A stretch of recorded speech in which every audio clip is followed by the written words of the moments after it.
जालन्यात 2 बसवरती दगडफेक झालेली आहे। अज्ञातांकडून 2 बसवरती दगडफेक करण्यात आलेली आहे। 15 ते 20 अज्ञात व्यक्तींकडून ही दगडफेक झाली आहे। जालन्याच्या नाव्हा या ठिकाणची ही घटना बघायला मिळते आहे। अज्ञातांनी 2 बसेसवरती दगडफेक केलेली आहे आणि त्यामध्ये बसचं मात्र मोठ्या प्रमाणात नुकसान झालं असल्याचं आपण या दृश्यांमध्ये बघतोय। एसटी बसवरती अज्ञातांनी ही दगडफेक केलेली आहे।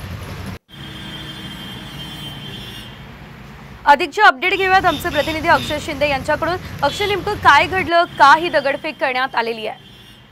नक्कीच आपण जर पाहिलं तर जालन्यातील नावा हे गाव आहे आणि यामध्ये या गावाच्या फाट्यावर जे आहे ते 2 बसवर जे अज्ञाताने दगडफेक केलेली आहे। एक जी बस आहे ती जालना ते रिसोड चालली होती आणि दुसरी जी बस आहे ती वाशिम ते संभाजीनगर दरम्यान चाललेली होती आणि दोन्ही बसमध्ये एका बसमध्ये जवळपास 80 प्रवासी जे आहे ते प्रवास करत होते, तर दुसऱ्या बसमध्ये 62 प्रवासी जे प्रवास करत होते। धन्यवाद दिलेल्या सर्व सविस्तर अपडेटसाठी।